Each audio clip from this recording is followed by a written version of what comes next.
আজকে এমন একটা রেসিপি শেয়ার করব যেটা খুবই সহজ আর চাইলে যে কেউ এটা ফলো করে বানায় ফেলতে পারবে। এটা বানাতে যা যা উপকরণ লাগে সেগুলো নরমালি আমাদের বাসায় থাকে, তাই খিদা লাগলে বিকেলের নাস্তা হিসেবে ঝটপট বানায় নেওয়া যাবে। নাম হচ্ছে চিকেন টেম্পুরা। বানাতে লাগবে চিকেন নিয়েছি একটা ফার্মের মুরগির 2টা ব্রেস্ট পিস, এই যে এরকম ফ্রেঞ্চ ফ্রাইয়ের মতো লম্বা লম্বা চিকন চিকন করে কেটে নেওয়া। এই রেসিপিটা হচ্ছে 2টা স্টেপ। প্রথমে হচ্ছে আমরা এই চিকেনটা একটু ম্যারিনেট করে রাখবো। ম্যারিনেশনের জন্য আমার যা যা লাগবে সেগুলো হচ্ছে এখানে রেডি করে নিয়েছি।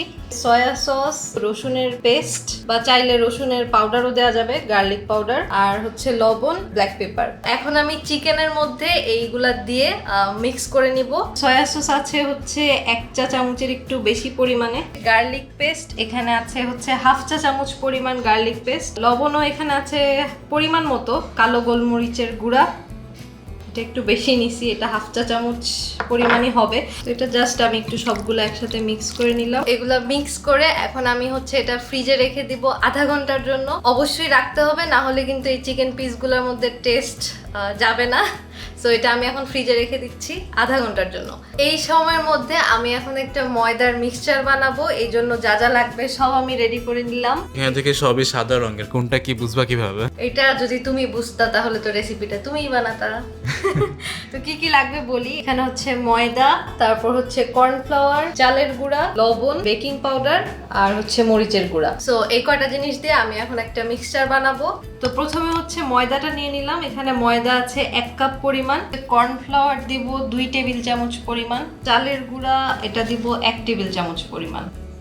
এই চালের গুঁড়া আর কর্নফ্লাওয়ারটা দিলে হচ্ছে যে ব্যাটারটা বানাবো, মানে ওই চিকেনের উপরের প্রলেপটা ক্রিস্পি হবে। লবণ পরিমাণ মতো 1/2 চা চামচ পরিমাণ আছে। এই যে মিক্সচারটা বানাই নিচ্ছি, এটা কিন্তু বাজারে রেডিমেডও পাওয়া যায়। আমরা যেমন রেডিমিক্স বিভিন্ন রকম মশলা কিনি, যে কোনো সুপার শপে বা বাজারে হচ্ছে রেডিমিক্স টেম্পুরা পাউডার বললে এটা কিনতে পাওয়া যায়। এটা আমি নিজেও আগে জানতাম না, আম্মুর থেকে শিখলাম। তো ভাবলাম আপনাদের সাথেও শেয়ার করি যে এত সহজে নাস্তার আইটেম বানায় ফেলা যায়। যাই হোক, এর মধ্যে এরপরে এটা দিচ্ছি বেকিং পাউডার 1 চা চামচ পরিমাণ।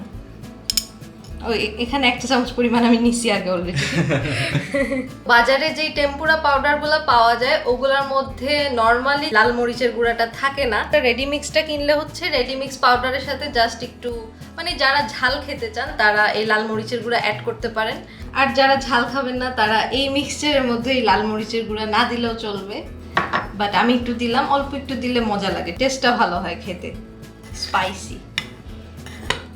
তোমার লাল মরিচের গুঁড়ো তো হারাই গেল, বাট টেস্ট হবে, দেখো ঝাল হবে।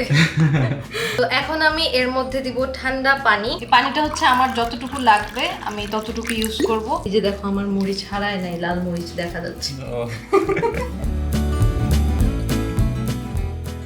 এতক্ষণে হচ্ছে আমার এটা পারফেক্ট ব্যাটার হয়ে গেছে। ঘনত্বটা হচ্ছে ঠিক এরকম হবে, খুব বেশি কিন্তু পাতলা না, একদম পারফেক্ট হয়েছে।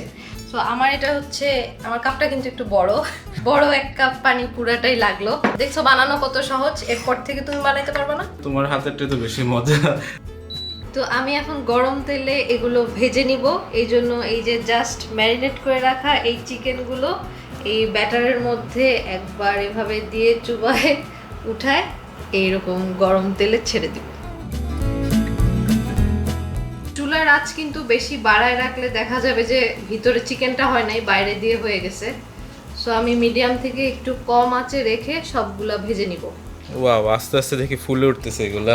বেকিং পাউডারটা ইউজ করছি, এজন্য হচ্ছে এগুলো একটু একটু ফুলে উঠতেছে।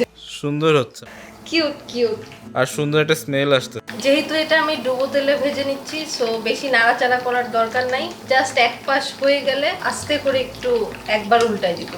খুব বেশি সময় কিন্তু লাগে না, প্রায় 10 মিনিটের মতো সময় লাগলো। তো এরকম গোল্ডেন ব্রাউন কালার হয়ে আসলে, মানে ভাজা হয়ে গেলে আমি এটা নামাই নিচ্ছি। একটা কিচেন টিস্যুতে ফার্স্টে নেই আমি সবসময়, যাতে এক্সট্রা তেলগুলো ঝরে যায়। একটু সুন্দর করে সাজায় টাজায় আমি একটা থাম্বনেল তুলে নিলাম। যাক, আমার নাস্তাটা কিন্তু সেই লাগছে দেখতে, নিনজা হাপনা। দেখতে অনেক সুন্দর হয়েছে, কিন্তু প্রথমে ভাজার সময় খুব নরম মনে হয়, ভাজার পরে খুব ক্রিস্পি হয়ে যায়। Crispy sound. বিসমিল্লাহ।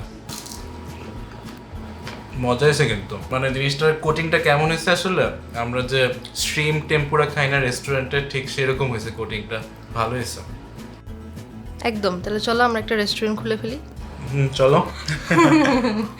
জোস। সবাইকে একটু বলো আমাকে একটু লাইক দিয়ে দিতে। আমার বউয়ের রেসিপি কিন্তু সেই হয়েছে, সবাই লাইক দিয়ে দিবেন আর বেশি বেশি শেয়ার করবেন কিন্তু ভিডিওটা। টাটা সবাই, টাটা, আল্লাহ আল্লাহ হাফেজ। হাফেজ। চিয়ার্স। Tempura cheers.